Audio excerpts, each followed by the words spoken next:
Today, we are multiplying the digits of a number and its products down to a single digit product. We are finding the lone odd integer in an array of even integers and vice versa. And then we are moving zeros to the end of an array. Hello world, and this is Versus Codewars.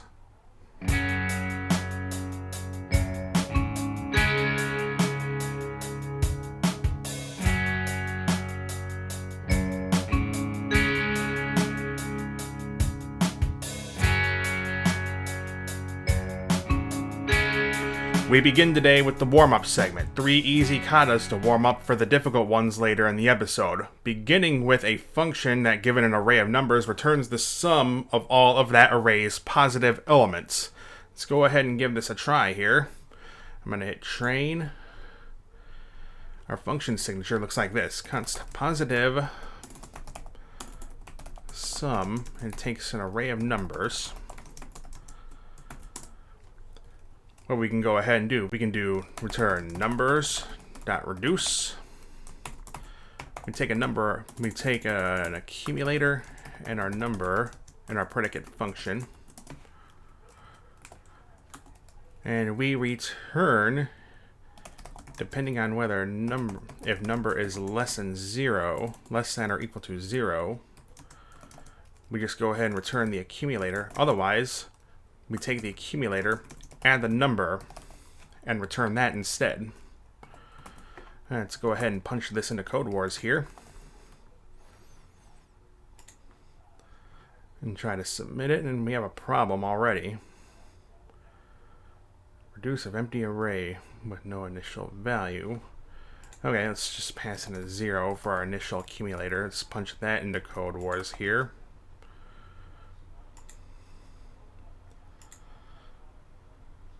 And we are good on that one.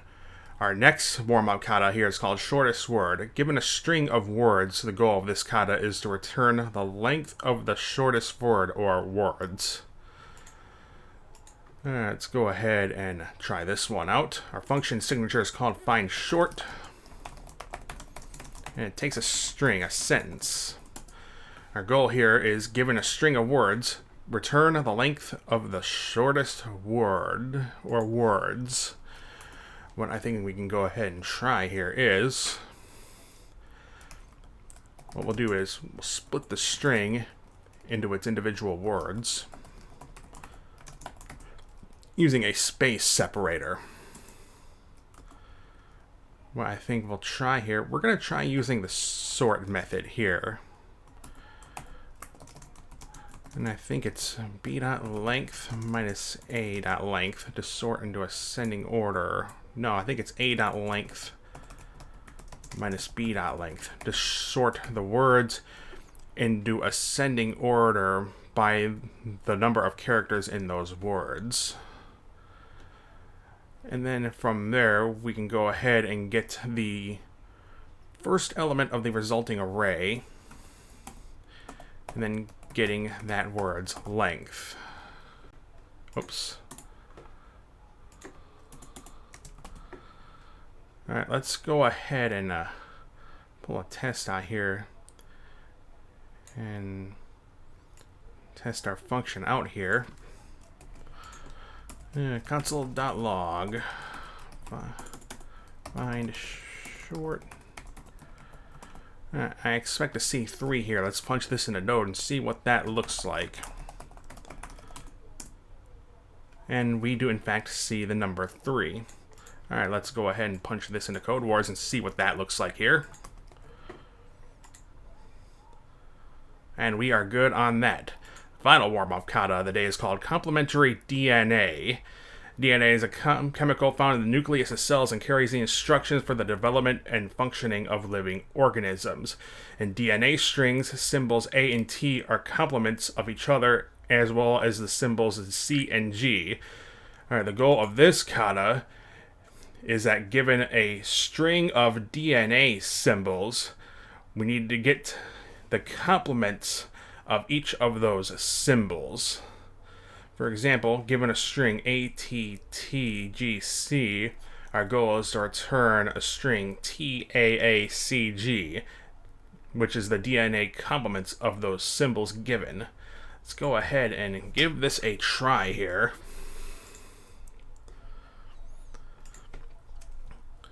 Our function signature is called const DNA strand, and it takes a DNA string.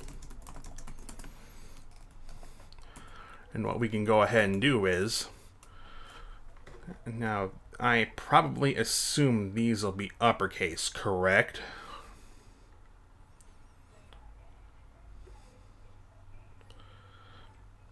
There's probably no such assumption here. Let me check the tests. Checking to see if there's any lowercase symbols here. I don't see any, but just to be safe, what we'll go ahead and do here first is return DNA string to uppercase, and we're going to split that into its individual characters with a blank string separator. And we're going to run the map method on the resulting array, taking a symbol in the predicate function. And what we'll do with that symbol is we'll check to see if the symbol... Actually, what we'll go ahead and do, we'll use a switch statement here. And what we'll do is, in the case of an A, we'll return a T. In the case of a T, we'll return an A. In the case of a C, we'll return a G. And in the case of a G, we'll return a C. Alright, with that all mapped out, all that is left to do is to join the resulting array back together with a blank string separator. Alright, let's go ahead and punch this into Codewars and see what that looks like here. Run the tests. And we are good. And that concludes this morning's warm-up segment. Let's go ahead and get to the next kata. Given a positive integer x, the goal of this kata is to take the digits of x and multiply them together to get a certain product. We then have to multiply the digits of the product to get a new product, and repeat the process until a single-digit product is produced. The return value of this kata function is the number of times that x and those products had to be multiplied in order to reach that single-digit product. Let's go ahead and give this a try here. What we'll go ahead and do, we'll keep track of a result here. Let result, and we'll set that to x here. And this is what will be returned. No, actually, let number of multiplications equals 0. And we'll return number of multiplications. We need to return the number of times the digits had to be multiplied in order to get the single digit product. What we'll go ahead and do is while result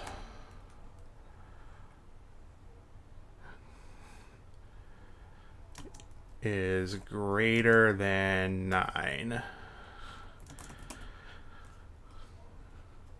What we'll go ahead and do is result equals, first we need to get the number of digits in our number, result dot to string, to convert it into a string, split it into its individual characters with a blank string separator, and then reduce, passing in an accumulator and a value into our predicate function. We'll have an initial accumulator of 0.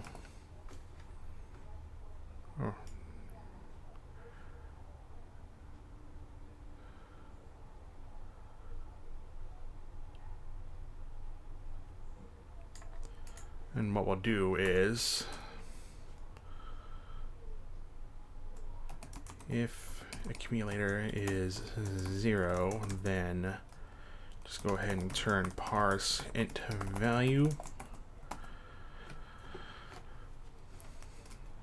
Otherwise, we'll go ahead and return accumulator parse int. Yeah, accumulator times parse int, and we'll pass in our value here. So what this reduce predicate function is doing here, if our accumulator is set to 0, which is the initial value of the accumulator passed into reduce's second argument, we'll just go ahead and parse an integer from this character here to get our initial value here. Otherwise, we'll take the accumulator and multiply that by that integer. Alright, we will repeat this process as long as result is more than 1 digit. And with that being said, we need to go ahead and take our number of multiplications here and increment it. Alright, let's go ahead and test this function out here. Console.log persistence, and we'll pass in 39. Let's punch this in a node and see what that looks like here. And we do get 3. Let's try passing in a single-digit value already, like the number 4. And we get 0 as a result. Let's try 999. And we get 4. Alright, let's go ahead and punch this into Codewars and see what that looks like. Run the tests. And submit. And we got a problem already here. It looks like a lot of problem here.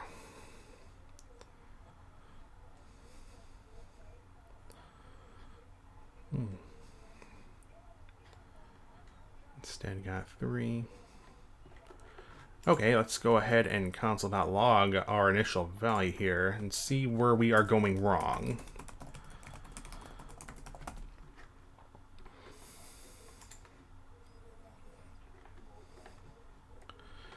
Looks like we are dealing with random tests here too.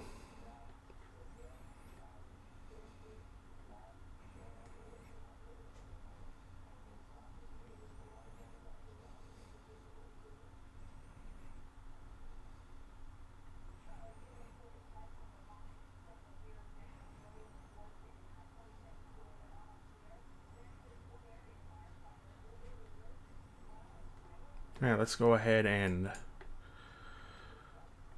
console.log each of our results here in our while loop.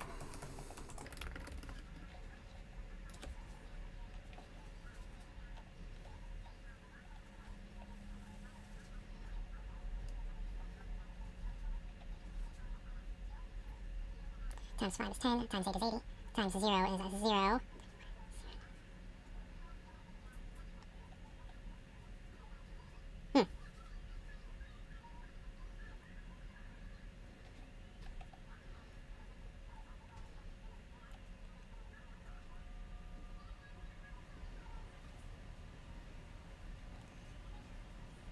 Two times 5 is 10, times 8 is 80.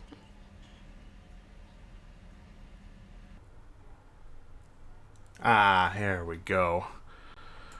Alright, what we'll go ahead and do. We'll use the reduce method's predicate function's third argument, which is the index of the array being worked on. And what we'll do is, if index is 0, then we'll set the accumulator to the first digit of our number. Alright, let's go ahead and punch that into Codewars and see what that looks like. And we are good. Not really much to say about this one. However, I really did not need to use the parseInt function in our reduce method's predicate function. What happens is, if you take a string literal character and multiply it by another string literal character, JavaScript will implicitly convert those strings into numbers before carrying out the multiplication. Given an array of at least 3 integers, either entirely comprised of odd numbers or even numbers, except for one integer, the goal of this kata is to seek out that outlier and return it. For example, if you have an array of all even integers except for one odd integer, this function will return that one odd integer. Alright, let's go ahead and give this one a try, shall we? First, we need to figure out whether the majority of the numbers in this array are either even or odd. Let's go ahead and see what we can turn up here. I propose we do this. Let's num evens equals 0. We're going to go ahead and peek out the first 3 elements of the array that we passed in for let I equals 0, I is less than 3, plus I.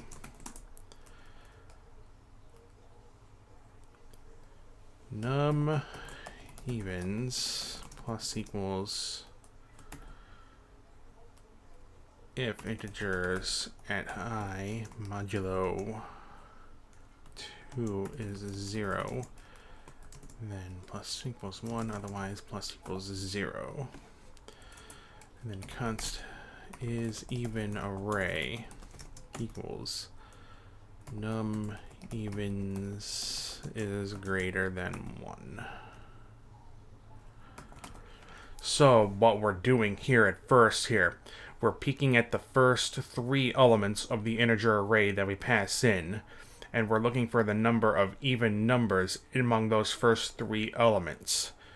We want to set a Boolean flag here that determines if this array passed in contains a majority of even numbers, and we set this Boolean flag to true if the value of this after the for loop is greater than 1. With that being said,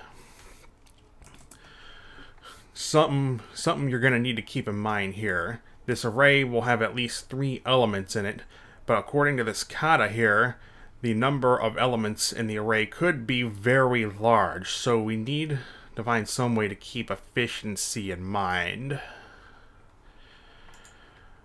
One thing I will go ahead and try first is we could use the array's find method. Alright, what we'll go ahead and do is we'll try a somewhat naive approach first. What we'll do is return integers.find. And in the predicate function, we'll take an integer as an argument. And what we'll do is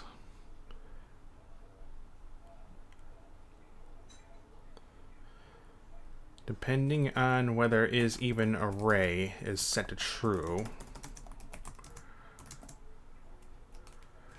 if it is set to true, we'll do integer modulo 0 is 2 rather is equal to 0, or integer modulo 2 is not equal to 0. Alright, so what's going on here? We run the array methods, the array object's find method, and in that predicate function, we take an integer as a parameter, which is the current element of our integers array. And what we do here, we run a ternary operation here that checks to see if the is even array Boolean flag here is set to true, which, if you recall, this was set to true if the number of evens from when we took a peek at the first 3 elements of the array was greater than 1. If this is set to true, we then return the element of the array in which this actually should be a not equal and this should be a... Anyway, what we do, if this is an even, if this array is majority even numbers, we want to return the first and probably only element of the array in which the remainder of it divided by 2 is not 0, which tells us that it is an odd number. Otherwise, if this is an odd number array, we want to find the outlier, which is going to be an even number, so the remainder of integer divided by 2 is 0. Now, keep in mind, as I just said before, we're probably going to be dealing with some arrays with a ton of elements here, so this might not be the best solution to what we're going at here. But let's go ahead and run some tests here anyway here. We're going to do a console.log find outlier. we're going to pass in this array here. Let's run that through node and see what that looks like here. Parity outlier.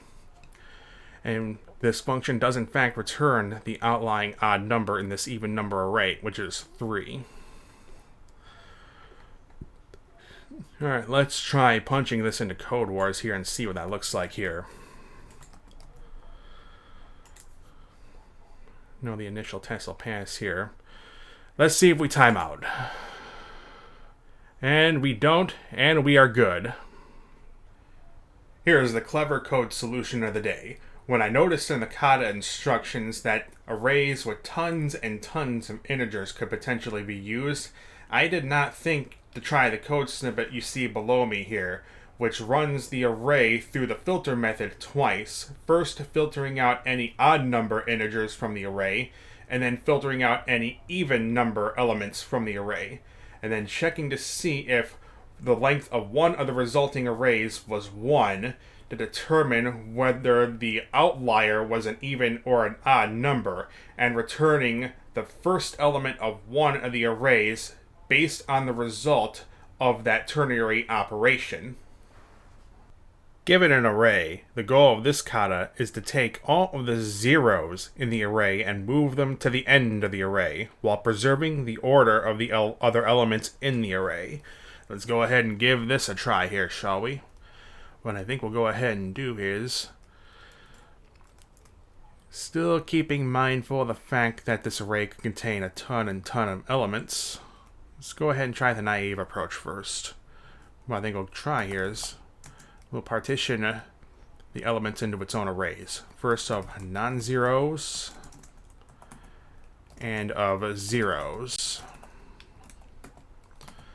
Alright, let's go ahead and iterate over the elements of our array here.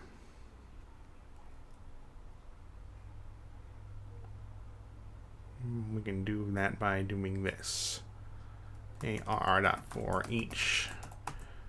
Passing in an element, the element to our predicate function here. And what we'll do is, if element is strictly equal to the number 0, we'll go ahead and push that into our zeros array.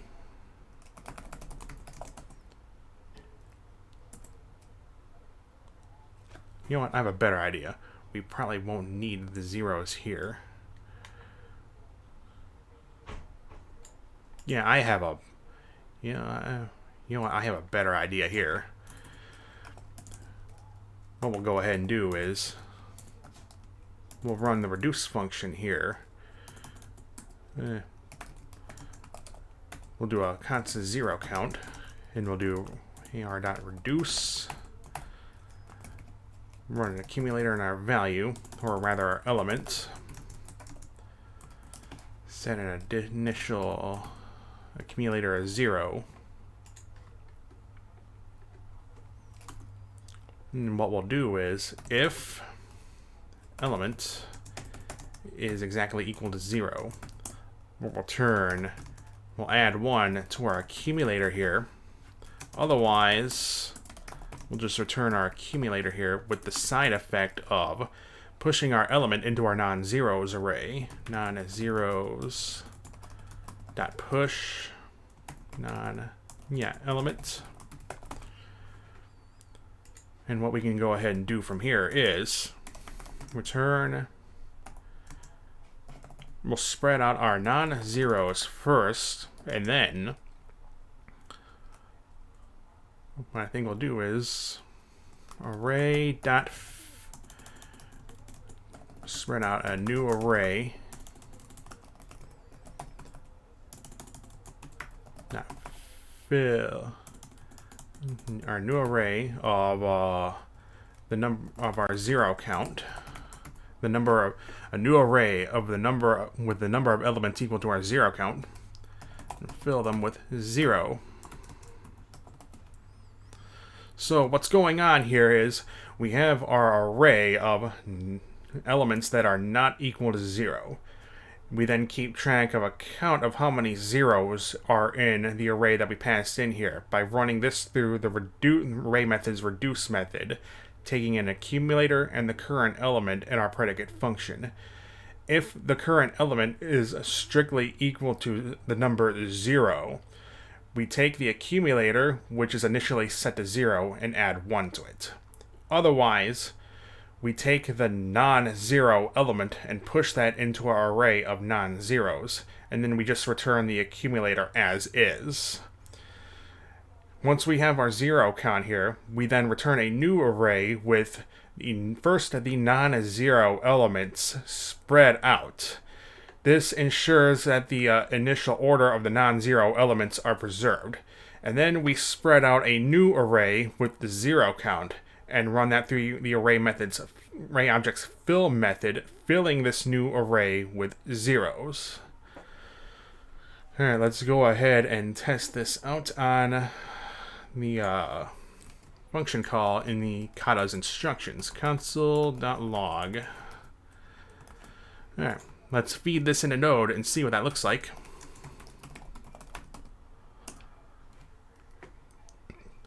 And we do in fact have our array with the zeros at the end and the order of the non-zero elements preserved.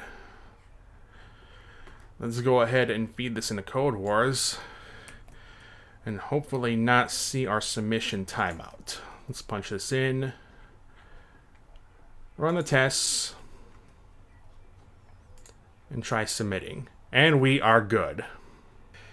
Here is the better code solution of the day. Pay mind to the code snippet you see below me here. It's quite similar to the clever code solution of the day I gave you in the previous solution, but its elegance cannot be understated. Here are two calls to the array.filter method. The first one takes all of the zeros out of the array that was passed in to our Kata function here. The second call takes all of the non-zeros out of the array that was passed into the Kata function here. The resulting arrays are spread out in order, the non-zeros first with their order preserved, and then the zeros at the end to get the return array here. And that will do it for today's episode of Versus Codewars. If you like this video, drop a like and subscribe to this channel to see me take on more coding challenges on Codewars. As always, if you think there's anything I can do to improve on my code, feel free to drop a suggestion in the comments section below. I hope you have a wonderful day, and I will see you on the next episode of Versus Codewars.